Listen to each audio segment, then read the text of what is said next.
its alleged differences with Islam. Now, there are many people, non-Muslims as well as Muslims, who think that the ideals of Human Rights Declaration and the teachings of Islam are not compatible.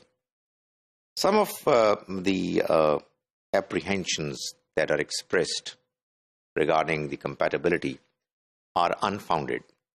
Like it is said that in Islam, minorities do not enjoy the same status. The fact of the matter is that it is not true. Minorities enjoy the same status of believing in and practicing religion of their choice as is enjoyed by Muslims in a Muslim majority society. If the practice is otherwise in some countries, it is not because of Islamic teachings, but it is because of the incorrect understanding and practices of some Muslim societies. There can be a misunderstanding on the basis of some Quranic verses which talk about some people belonging to minorities negatively. The fact of the matter is that it was meant for some people whose behavior was incorrect, and there was a specific reason in the era when it was so mentioned. But the general principle is that all humans, no matter belonging to what religious community, have equal rights to believe in and practice their religion. The Quran says, La ikraha fid deen. There is no compulsion as far as religion is concerned. Everybody has a right to believe in and practice what he or she chooses to. Likewise, there is a concern that Islam is in favor of dictatorship. The fact of the matter is that the Quran is absolutely clear in chapter 42, verse 38, that the collective affairs of Muslims have got to be governed, have got to be arranged on the basis of mutual consultation. Amruhum shura bainahum. Their matters are decided by mutual consultation.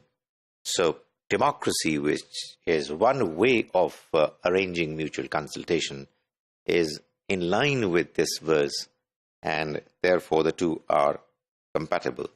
It is also mentioned as a concern that in Islam, jihad is required to be done against non-Muslims. The fact of the matter is that that's again not true. There are two types of jihads mentioned in the Quran.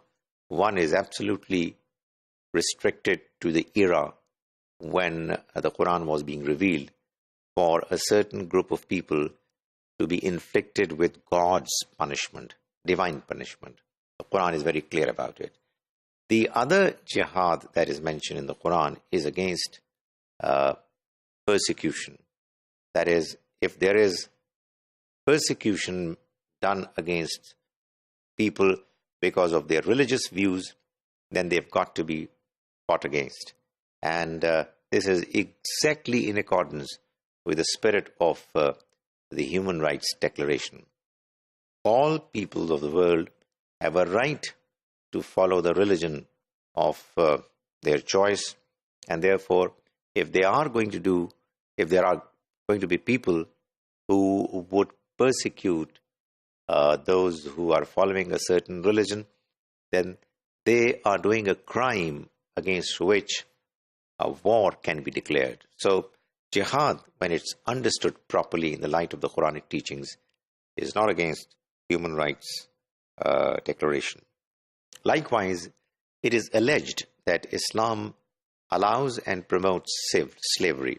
That is also not true. The fact of the matter is, slavery was a problem when the Quran was getting revealed, and the Almighty eliminated slavery gradually. There were various steps taken right from the beginning of the revelation of the Quran till its ending, which ultimately resulted in the institution of slavery getting gradually eliminated. Had it been done overnight by one stroke of pen, it would have caused more harm to the slaves and slave girls who were there as a system, as a part of the arrangement of the society. So slavery was removed, and therefore now there are no slaves and slave girls. And quite apart from other efforts that were undertaken to eliminate slavery, this happened also because the Quran is absolutely clear that all humans should be free, and slaves and slave girls must be emancipated.